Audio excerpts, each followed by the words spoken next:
देखिए आज के फर्स्ट शिफ्ट में तो मज़ा आ गया। बहुत ही अच्छा अच्छा क्वेश्चन आया था। इंग्लिश में तो बहुत ही ज़बरदस्त क्वेश्चन आया था। जितना पढ़ाया गया था सब उसी कॉन्सेप्ट पे क्वेश्चन आया हुआ था। यहाँ तक कि मिस स्पेल्ट वाला भी वही आया था।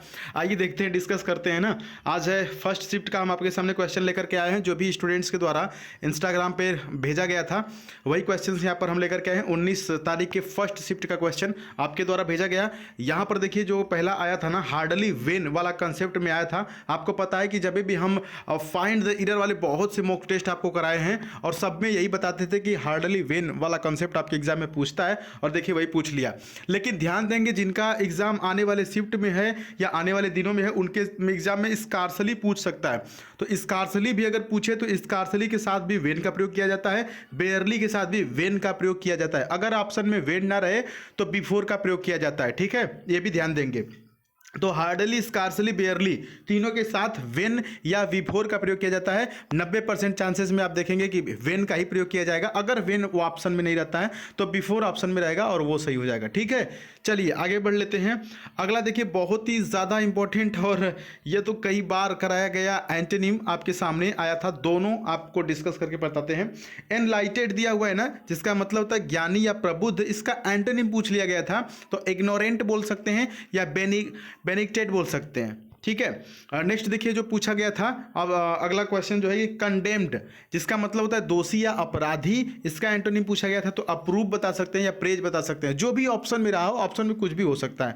जैसे एक शब्द के कई सिनोनिम होते हैं तो कई एंटोनिम भी होते हैं। ठीक, अब देखिए स्पेलिंग मिस स्पेल्ट वाला कम से कम हम 10 से 12 क्लास कराए थे।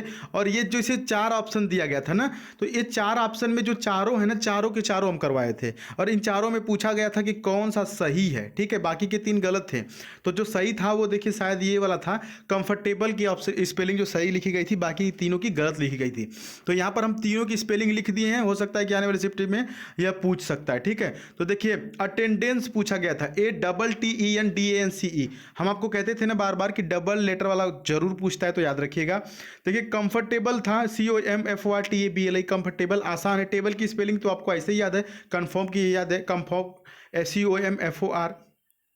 नेक्स्ट है पोजीशन दिया था। हम पोजीशन का कई बार कराए हैं और इसमें भी देखिए डबल लेटर वाला खेल है।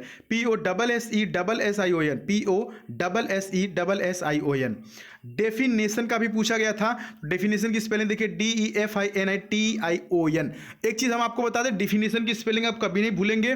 देखिए दिक्कत होती है ना, आप पढ़ते हैं डेफिनेशन, पढ़ते हैं नेशन, न पर ए का मात्रा ने पढ़ते हैं, लेकिन डेफिनीशन होता है। ठीक है, नीशन लिखाता है NI, यही ध्यान देते हैं। जब इरर देगा ना, तो इरर दिया था तो NA लिखा था। ठीक है, यहां पर चारों स्पेलिंग हमने सही सही लिख दिया है। तो डेफिनीशन में देखिएगा NA नहीं NI होता है, बस इतना याद रखिएगा, डेफिनीशन। अगला देखिए हैड प्लस V3 वाला फॉर्मूला पे दिया हुआ था। कुछ पता नहीं इरर था कि क्या था, ऐसा उन्होंने बताया, ऐसे ही लिखा था। वुड हैव बीन वाला जो रूल था। अब देखिए हलवा टाइप का क्वेश्चन पूछ लिया गया था कि वर्तमान में भारत के राष्ट्रपति कौन है। हम प्रमुख नियुक्तियां में 30-35 ठे कराए थे परसों के डेट में जो वीडियो, उसी में से यह क्वेश्चन है। वर्तमान में राष्ट्रपति कौन है? द्रौपदी मुर्मू। तो ये भी तो काफ़ी ईजी है, पूछा गया था, फंसा हुआ है। जीके की सीरीज चल रही थी डियर स्टूडेंट आपके लिए, वही में से क्वेश्चन देखिए उठा करके दे दिया है कि शिवाजी महाराज की राजधानी कहाँ थी? तो रायगढ़ थी डेफिनेटली, है ना। जब पढ़ाते थे तो बच्चे कहते थे सर इतना आसान आसान आएगा, और देख लीजिए ये वाला क्वेश्चन हमें नहीं समझ में आया। उन्होंने भेजा था कि 68वें Filmfare award Hindi movie था कि पता नहीं कौन सा मूवी था, शायद तुलसीदास जूनियर इसका सही आंसर होगा। ये क्वेश्चन क्लियर नहीं है, शायद 68वां फिल्म फेयर अवार्ड ही शायद पूछा रहा होगा। तो ये था। और रीजनिंग में देखिए नॉन वर्बल से 4 क्वेश्चन फंसे थे। रीजनिंग में नॉन वर्बल से 4 क्वेश्चन, और इसीलिए हम बार बार आपको कह रहे हैं कि अभी जिनका एग्जाम है, अगर टाइम है कल के डेट में है, तो हम जो लिंक दे रहे हैं यहाँ पर ना, फ्री में हमने 9 मॉक टेस्ट कराया है। और उनको करेंगे तो उसमें रागा का हमने कराया, रागा की बात कर रहे हैं, तो रागा में हमने नॉन वर्बल भी कराया। आप देख सकते हैं कि नॉन वर्बल से 4 क्वेश्चन आया था।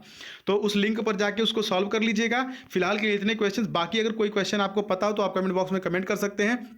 जिनका एग्जाम आने वाले शिफ्ट में है उनके लिए बेस्ट ऑफ लक। आप एग्जाम दे करके आइएगा तो हमें मैसेज कर सकते हैं इंस्टाग्राम पे, direct the Sudhir Pande search करके डायरेक्ट क्वेश्चंस को मैसेज कर सकते हैं। बाकी कोई डाउट हो तो कमेंट बॉक्स में लिख सकते हैं। मिलेंगे अगली वीडियो में। एक बार फिर से बेस्ट ऑफ लक। जाइए कॉन्फिडेंस के साथ, डरना नहीं है। ये नहीं कि आसान आ गया अब तो मेरे में कठिन आएगा, ऐसा कुछ नहीं होता है। पेपर का लेवल लगभग सभी रहता है। Confidence is the key. चाहिए। जय हिंद, वंदे मातरम। जाइए झंडे गाड़ के आइए, जाइए, डरिए नहीं। सब अच्छा करेंगे, बेहतरीन करेंगे। जय हिंद।